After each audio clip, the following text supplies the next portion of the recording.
Have you ever wondered if zoo animals go to the doctor?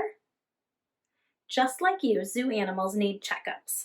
But at the zoo, most of the checks to see if an animal is healthy and strong are done by the zookeepers, since they're the ones that see the animals every day and know them really well. If you have a pet, maybe you've taken them to the vet with your family. A vet, short for veterinarian, is an animal doctor, and we have lots of vets at the zoo.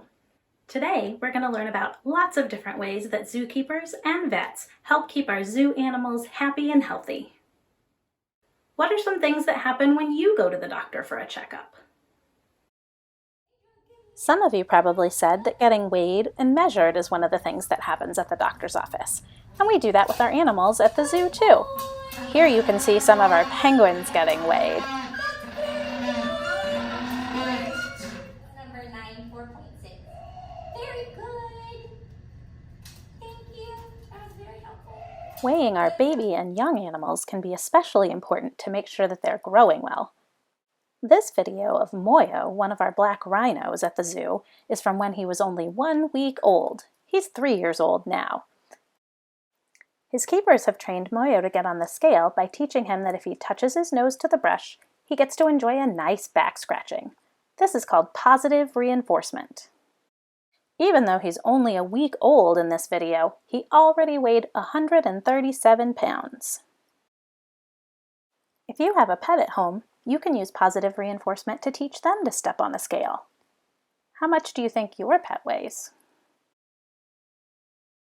When you go to the doctor, they might want to take a look inside your mouth or have you stretch out so that they can look at your whole body. Let's see how zookeepers work with the animals to get a good look at all their body parts too. So Cully's getting chunks of herring today and blocks of lard, 2 of his diet items and 2 that he really enjoys.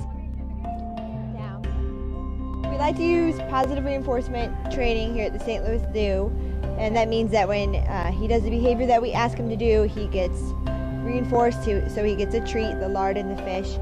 So today we were working on target. It basically just means that he touches his nose to the end of a target stick. The other behavior we worked on today was lay down.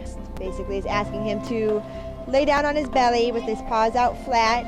And again, all of these behaviors just help us to take better care of him. They help him to participate in his care.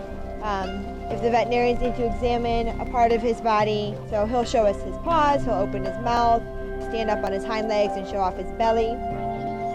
Good. This elephant is doing a great job opening wide so that her keepers can see her mouth and her teeth.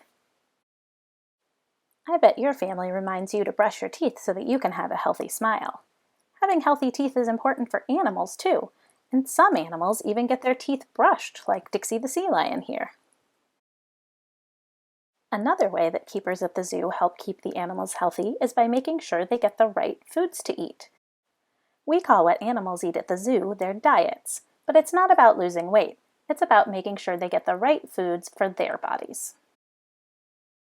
The zoo even has a whole building called the Orthwine Animal Nutrition Center that's all about making sure animals get the right foods to eat.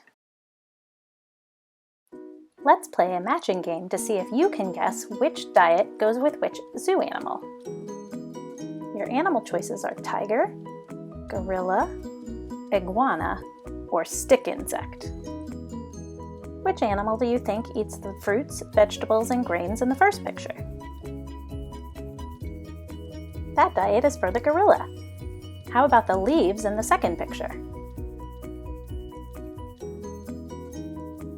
Ah, those are for the stick insect. What about that big pile of meat? It's for the tiger.